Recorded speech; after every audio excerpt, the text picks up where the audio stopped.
how was it that Apple has lost what seemed like an insurmountable grip on the business? Well, to be fair, they still have 2/3 of the market, so it's pretty solid. But that 2/3 is down from about 70% in 2010.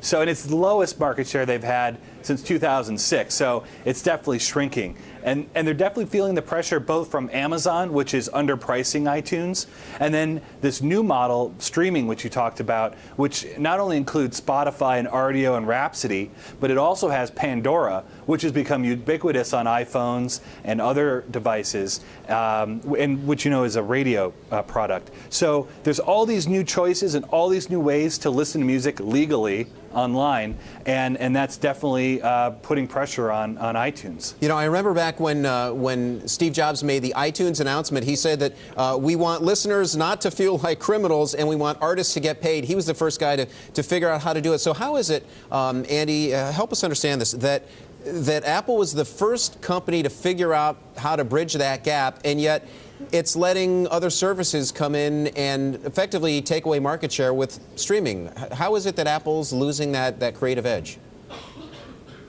Well, I don't know if it's a creative edge. What they're doing is they're kind of adapting, and they're agnostic in some ways to what's on their platform. I mean, iTunes also sells TV shows and movies, but you can download a Netflix app for your iPhone and your iPad.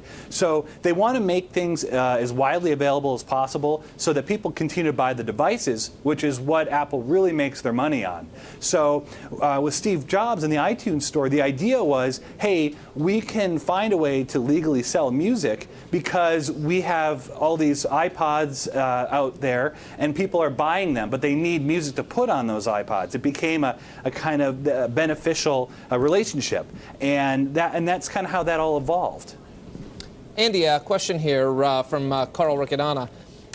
I was wondering if you thought for Apple to compete in this space a little bit more effectively, will they just reinvent their existing product, or do you think they would bolt on a Pandora or some other streaming service? Well, we're told that Apple is developing a radio product right now. Some people are calling it iRadio, for lack of a better phrase.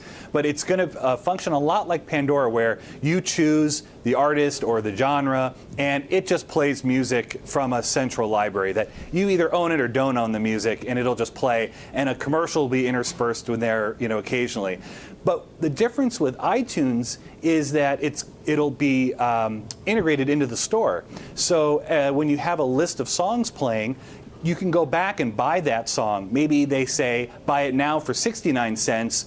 Otherwise, afterwards, it's going to be $1.29, So they can kind of incite more music purchasing happening through the store. And since Apple takes 30% of every purchase that happens on its iTunes store, that's a really good business for them. Very slick. And you also point out that it would likely have commercials. What about like Pandora's option? You pay an extra $4, no commercials. What do you think?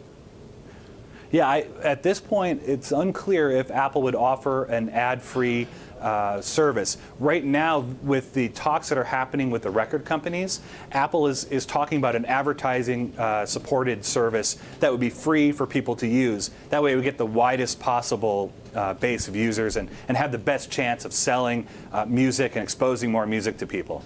And again, before we let you go, Andy, if this were to happen, this so-called iRadio, what do you think the timing would be? We're told that it's going to be introduced later this year. It could be a fall event, and Apple does traditionally release music products and iTunes products in September. So that might be a timeline to look for.